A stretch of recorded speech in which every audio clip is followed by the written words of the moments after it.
तत्कालीन पंतप्रधान जवाहरलाल नेहरू यांनी घोषणा केली, अमर रहे हुतात्मे, अमर रहे, अमर रहे, अमर रहे, अमर रहे, अमर रहे,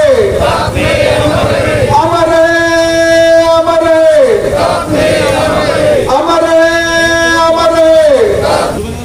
रमाकांत कोंडुस्कर या ठिकाणी समितीचे सरचिटणीस श्री मालती अस्तेकर, चिटणीस आघाडीच्या अध्यक्षा सुधा भातकांडे, प्रिया कुडची,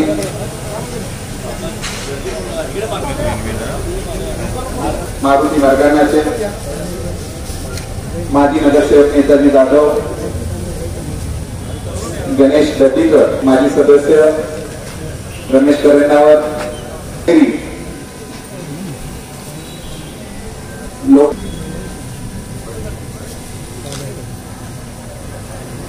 महादेव पाटील, माजी अध्यक्ष महादेव मंगनाकर, महाराष्ट्र एकीकृत माजी उपमहापौर धनराज गवळी, बंडू केरवाडकर,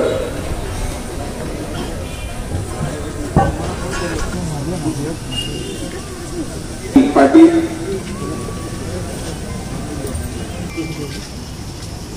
माजी नगरसेवक अमर, माजी एपीएमसी सदस्य महेश जुवेकर, माजी नगरसेवक मनोहर हलगीकर, माजी महापौर महेश नाईक, माजी नगरसेवक दिनेश रावळ, येडूर सतीश पाटील, सागर पाटील, साहेब गुरव, शहापूर विभाग महाराष्ट्र एकीकरण समितीचे शिवाजी हावळ, महाराष्ट्र शिवसेनेचे वतीनं सरिता पाटील,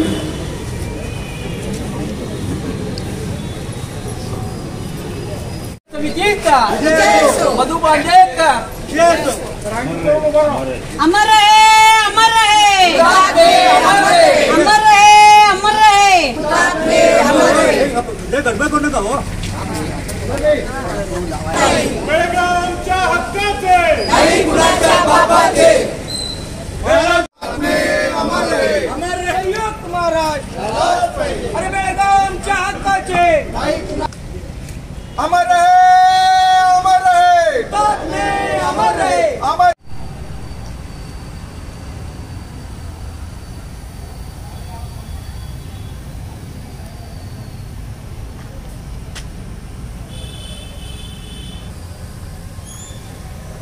धन्यवाद। मौन सभा। आणि 1986 साली कन्नड शक्ती आंदोलनामध्ये 8 हुतात्म्यांचा हुतात्म्या कामी आला।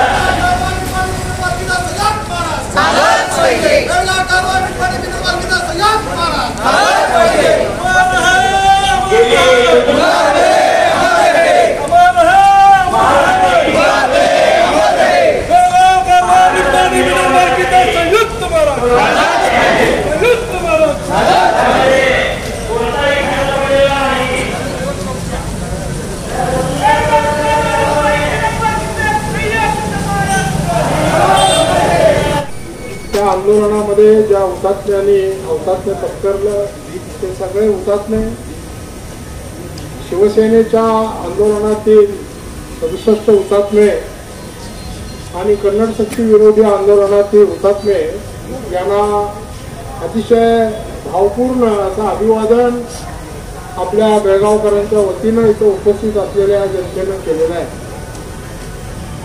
या हुतात्म्यांच्या त्यागाला न विसरता गेली अनेक वर्ष महाराष्ट्र एकीकरण समितीच्या वतीनं या ठिकाणी श्रद्धांजली वाहण्यात येते। आजही या ठिकाणी आपण श्रद्धांजली वाहण्यासाठी आलात, श्रद्धांजलीच्या कार्यक्रमात भाग घेतलात, याबद्दल सर्वप्रथम महाराष्ट्र एकीकरण समितीच्या वतीनं मी आपलं मनपूर्वक असे आभार मानतो। हुतात्म्यांना केवळ वंदन करून चालणार नाही, तर हुतात्म्यांनी ज्या प्रश्नासाठी आपला हुतात्म्य दिलेला आहे तो प्रश्न सोडून येण्याच्यासाठी आपण आपली जबाबदारी काय आहे ओळखून यापुढे अतिशय एकजुटीनं कार्य करणं हे अत्यंत आवश्यक आहे. प्रत्येक मराठी माणसानं आपली मराठी भाषा, आपली संस्कृती, आपली लिपी यांचं संरक्षण करण्याचं व्रत घेतलं पाहिजे. आणि त्यासाठी विशेषतः आमच्या या भागातला जो युवक वर्ग आहे त्या युवक वर्गानं आता पुढाकार घेऊन ही चळवळ पुढे नेणं अत्यंत आवश्यक आहे. मित्र, आपल्याला ठाऊक आहे आपला दावा हा सर्वोच्च न्यायालयात चालू आहे. निश्चितपणे आम्हाला खात्री आहे की या दाव्यामध्ये महाराष्ट्र सरकारच्या वतीनं दाखल केलेल्या या दाव्यामध्ये कुछ दम है, म्हणून तर कर्नाटक सरकार घाबरून गेलेलं आहे. आणि यानं त्या कारणानं कशा तारखा पुढे ढकलल्या जातील, कसा हा दावा सर्वोच्च न्यायालयात उभारताच येऊ नये यासाठी त्यांचे प्रयत्न सुरू आहेत. पण त्यासाठी एक मोठी फळी महाराष्ट्र सरकारने निर्माण केलेली आहे. पण केवळ वकिलांच्या नावावर महाराष्ट्र सरकारला पळता येणार नाही. महाराष्ट्र सरकारनंही आपली कणखर भूमिका ही दाखवणं अत्यंत आवश्यक आहे.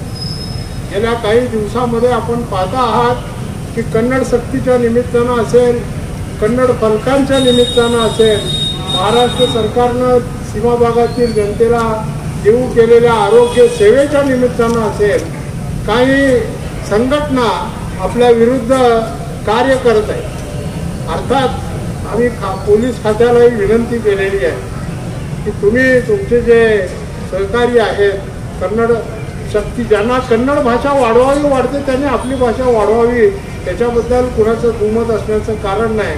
पण इथलं मराठी पुसण्याचं त्यांचं जे काम आहे ते आम्ही मराठी भाषेत कधीही सहन करणार नाही, हे आम्ही त्यांना कणखरपणे सांगितलेलं आहे. आणि हेही सांगितलेलं आहे की केवळ तुमच्या संरक्षणामध्ये मराठी माणसाला डिवचण्याचं काम ही मंडळी करत आहे. पोलिसांचं संरक्षण जरासं बाजूला होऊ दे, त्यांच्या अंगामध्ये ही हिंमत होणार नाही हे आम्हालाही ठाऊक आहे, तुम्हालाही ठाऊक आहे. पण तुम्हाला मी विनंती करतो की अत्यंत शांतपणे या साऱ्यांचा विचार करून आपण महाराष्ट्र एकीकरण समितीच्या मागं, महाराष्ट्र एकीकरण समितीच्या प्रत्येक लढ्यामध्ये तन मन धन अर्पण करून आपण कार्य करणं हे अत्यंत आवश्यक आहे. नजीकच्या काळामध्ये सर्वोच्च न्यायालयामध्ये हा खटला सुरू होईल आणि त्याची कारवाई काय होते हे आपल्याला कळेल. पण तोपर्यंत आपल्या भाषेच्या रक्षणासाठी आपण कार्य करणं हे अत्यंत आवश्यक आहे. आणि म्हणून पुन्हा एकदा आम्ही इथल्या प्रशासनाला विनंती करतो की कुणीतरी काहीतरी म्हणतंय म्हणून त्यांची बाजू घ्यायचं आणि एका फार मोठ्या समुदायावर अन्याय करायचा हे प्रकार आता बंद होणं अत्यंत आवश्यक आहे.